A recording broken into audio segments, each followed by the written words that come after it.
ऐसे वाक्य पढ़ रहे हैं जिनमें काम करने की बाध्यता दी होती है, यानी जिन काम को करने के लिए हमें बाध्य होना पड़ता है, मतलब काम करना पड़ता है या होना पड़ता है, किसी काम को करने के लिए बाध्य होना पड़ता है, ये भाव दिया होता है। जैसे उसे विद्यालय जाना पड़ता है, तुम्हें अपना गृह कार्य करना पड़ता था या उसे वहां पर जाना पड़ेगा।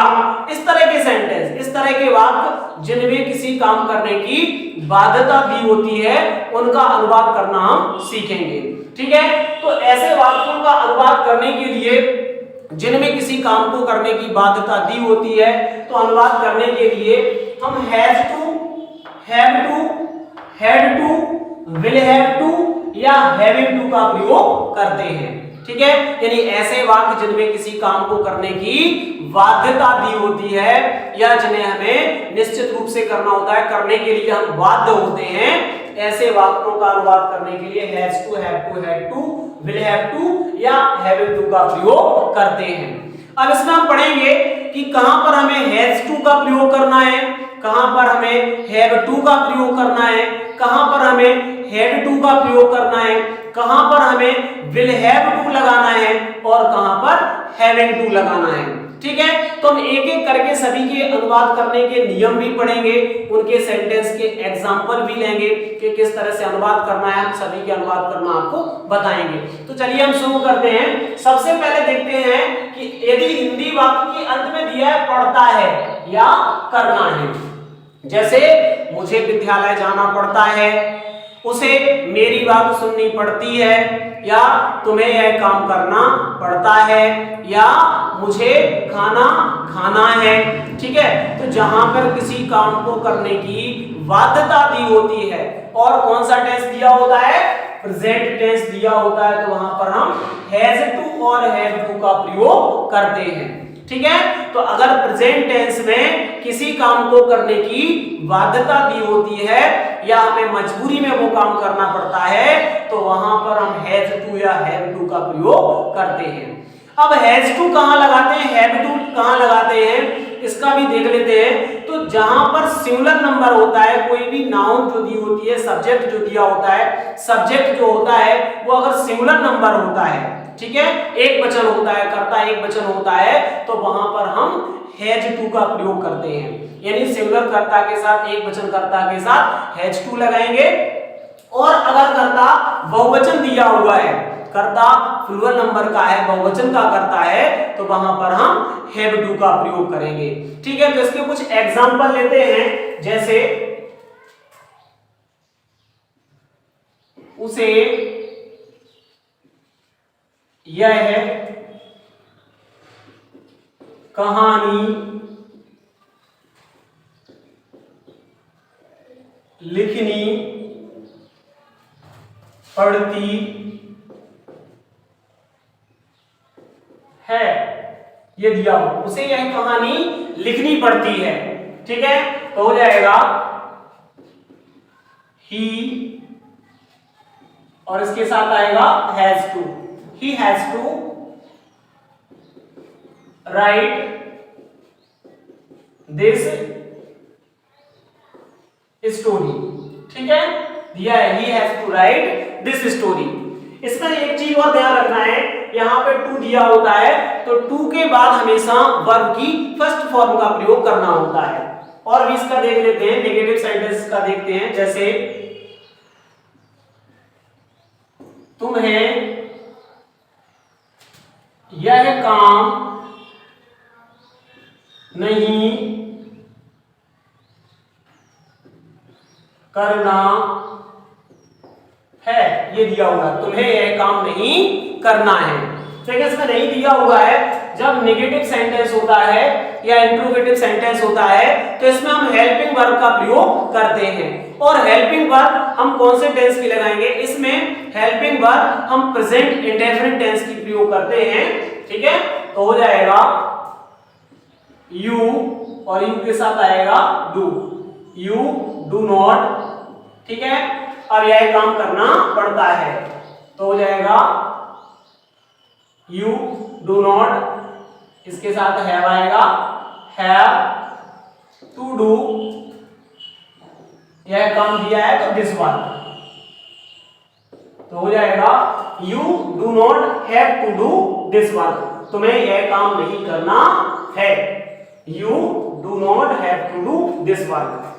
और भी देखिए इसका, जैसे उसे घर क्यों नहीं जाना पड़ता है, ये दिया हुआ है उसे, ये सिंगल डबल इंट्रोगेटिव सेंटेंस है तो क्वेश्चन मार्क आएगा, ठीक है। उसे घर क्यों नहीं जाना पड़ता है, तो देखें सबसे पहले क्यों की अंग्रेजी लगाएंगे तो व्हाई, इसके बाद हेल्पिंग वर्ब आएगी तो उसे ही है तो इसके साथ आएगी डज, तो व्हाई डज ही नॉट, ठीक है। और इसके बाद आएगा has to go to home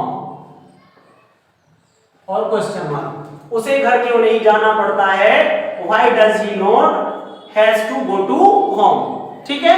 तो इस तरह से अगर किसी सेंटेंस के अंत में पढ़ता है, पढ़ती है, पढ़ते हैं या करना है, मतलब पढ़ता है या करना है, इनमें से कोई शब्द दिया है और सेंटेंस प्रेजेंट टेंस में है तो हम किसका प्रयोग करेंगे, हैज टू या हैव टू का प्रयोग करते हैं। अब हम देखते हैं इसका अगला एग्जांपल देखते हैं हैड टू का। तो हमने बताया है कि यदि कोई सेंटेंस दिया है पास्ट टेंस में और काम को करने की बाध्यता होती है, मतलब किसी काम को हमें मजबूरी में करना है और वो काम जो दिया हुआ है वो पास्ट टेंस में दिया हुआ है, तो हमें किसका प्रयोग करना है, हैड टू का प्रयोग करना है।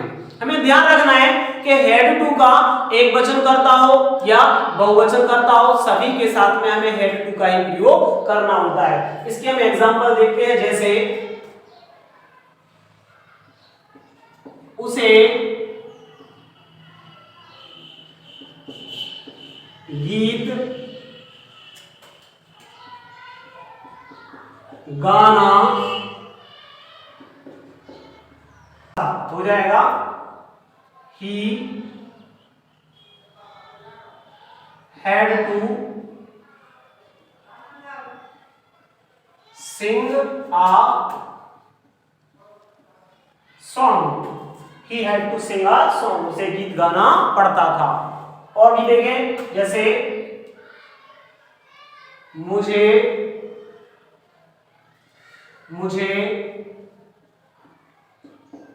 तुम्हारी सहायता नहीं करनी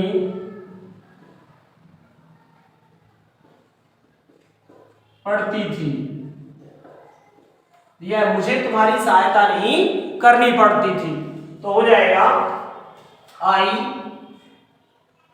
ठीक है।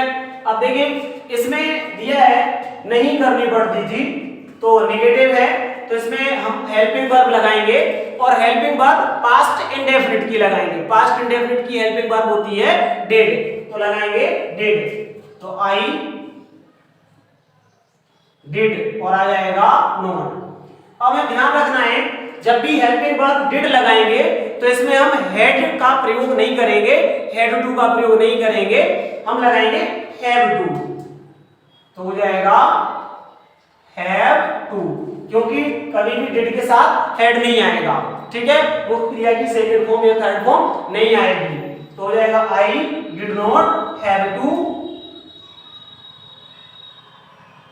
हेल्प यू, मुझे तुम्हारी सहायता नहीं करनी पड़ती थी, I did not have to help you, ठीक है। इसी तरह से और भी देखते हैं, जैसे उसे कहां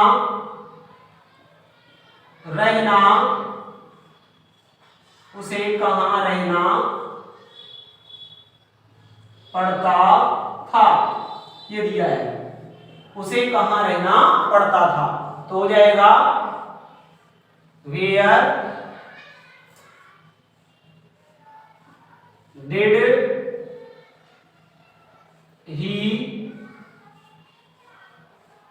have to live, question mark. ठीक है, उसे कहां रहना पड़ता था, तो where did he have to live. ठीक है, यहां पर भी हमने डिड का प्रयोग किया है, तो इसमें हैव टू लगाया है, हैव टू नहीं लगाया है। ये ध्यान रखना है कि हैव टू का डिड का प्रयोग होता है तो हमें हैव टू का प्रयोग नहीं करना है, भले ही हम हैव टू का प्रयोग इसमें पढ़ रहे थे। ठीक है, तो ये हो गया हैज टू का और हैव टू का। इसके बाद ये हो गया हैड टू का। अब हम देखते हैं विल हैव टू का।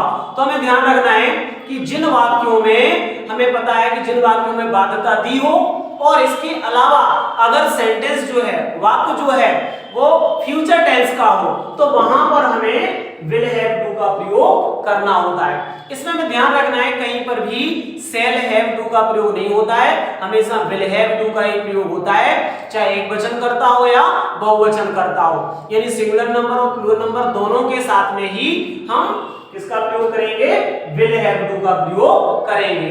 कब करेंगे, जब हमारा सेंटेंस दिया है फ्यूचर टेंस में दिया होता है। ठीक है, तो देखते हैं कुछ सेंटेंस के, जैसे उसे घर जाना पड़ेगा, ये दिया है, उसे घर जाना पड़ेगा। तो देखिए पड़ेगा दिया है, तो कहां क्या हो जाएगा, ये फ्यूचर टेंस हो जाएगा, तो हो जाएगा he will have to go to home, उसे घर जाना पड़ेगा। ठीक है, तो he will have to go to home. ठीक है, और भी देखते हैं, जैसे तुम्हें यह काम करना पड़ेगा। ठीक है, ये दिया है, तुम्हें यह काम करना पड़ेगा, तो हो जाएगा you will have to do this work. ठीक है, तुम्हें यह काम करना पड़ेगा। तो हमें ध्यान रखना है कि जब भी सेंटेंस फ्यूचर टेंस में दिया हो और हमें काम को निश्चित रूप से करना हो, मतलब जरूर करना हो, बाध्य हो हम काम करने के लिए, तो वहां पर हमें किसका प्रयोग करना है, विल हैव टू का। ठीक है, तो ये विल हैव टू का हो गया। इसी तरह से हैविंग टू, जैसे करना पड़ रहा है या करना पड़ रहा था, इस तरह से सेंटेंस दिए हो कि उसे यह काम करना पड़ रहा था या मुझे घर जाना पड़ रहा है, इस तरह से, तो वहां पर हमें करना है हैविंग टू का प्रयोग। ठीक है, जैसे देखें, मुझे उसे बुलाना पड़ रहा है, मुझे उसे बुलाना पड़ रहा है, तो हो जाएगा आई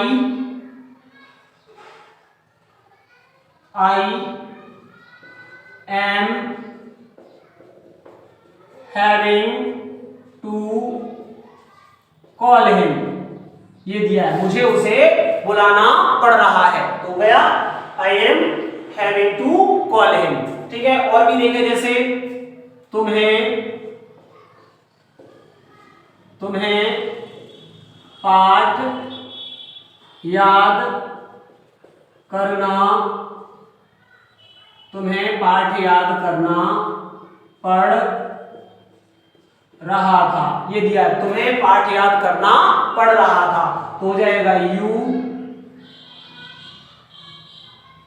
वर हैविंग टू लर्न, या याद करना के लिए रिमेंबर लगा सकते हैं, remember, you were having to remember the lesson, या लेसन। ठीक है, द लेसन, द लेसन। ठीक है, you are having to remember the lesson, तुम्हें पाठ याद करना पड़ रहा था। ठीक है, तो जहां पर हमें किसी काम को मजबूरी में करना होता है या किसी काम को करने के लिए बाध्य होते हैं, और अगर सेंटेंस दिया है प्रेजेंट टेंस में दिया है तो हम हैव टू या हैव टू का प्रयोग करेंगे, पास्ट टेंस में दिया है तो हम हैड टू का प्रयोग करेंगे, और फ्यूचर टेंस में दिया हुआ है तो हम करेंगे विल हैव टू का। ठीक है, और अगर इस तरह से दिया है करना पड़ रहा है या पड़ रहा था तो वहां पे हम करेंगे हैविंग टू का प्रयोग। तो इस तरह से और भी हमें सेंटेंस लेना है और लिखना है और उनका अनुवाद करना है। ठीक है।